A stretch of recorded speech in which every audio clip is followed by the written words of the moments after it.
Studios to view. The truth is here in your eyes.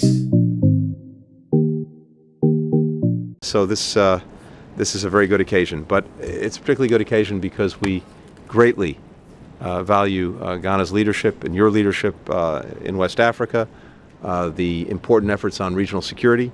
We're strong partners, including on the UN Security Council, which we greatly value, partners for democracy and security in West Africa, and we greatly appreciate the peacekeeping contributions that Ghana makes, but also just more broadly, your own leadership for peace, for security, for democracy.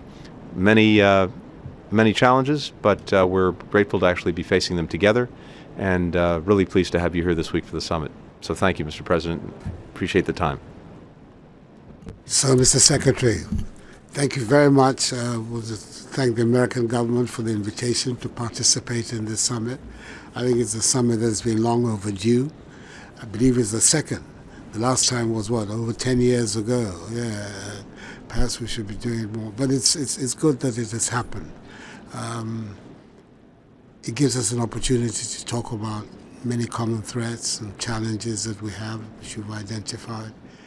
And particularly for us, to be able to put into relief where we are. Yesterday I had I was part of an extremely useful meeting with the people from the Congress to come and talk about security matters. I believe that, Madam, you were there, you were part of the meeting. And its significance for us, and I think that beyond everything, that is a matter that I want to urge upon you.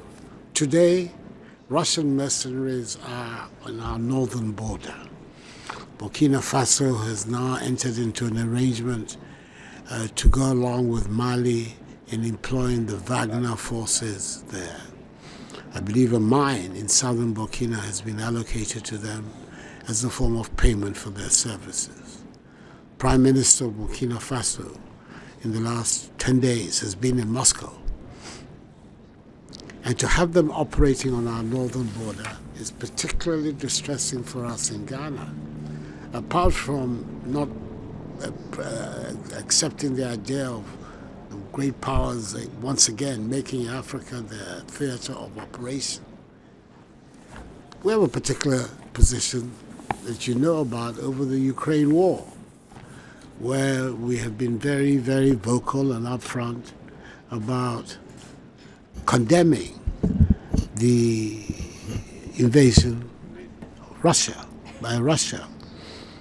And therefore, then now to have this group at our borders is a matter of some considerable disquiet and concern for us. And we really like to have a privileged opportunity to talk about its implications and what we believe ought to be the case. This is what took place with the discussion in the Congress yesterday, which I found very fruitful. And I would like that the themes of that discussion should be the themes that we should continue to address.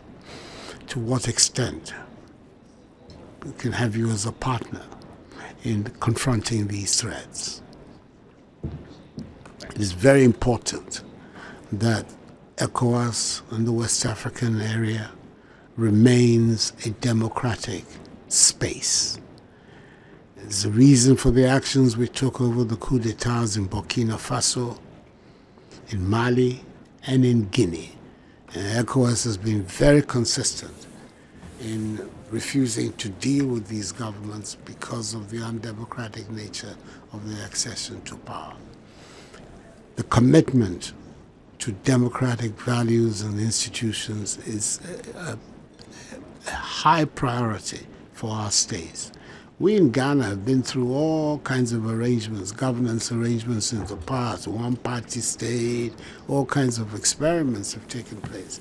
And our people are now very clear in their mind. They want to go down the avenue of democratic engagement. And that is why the last 30 years of the Fourth Republic have been the most stable in our country's history. We want to do everything to preserve that.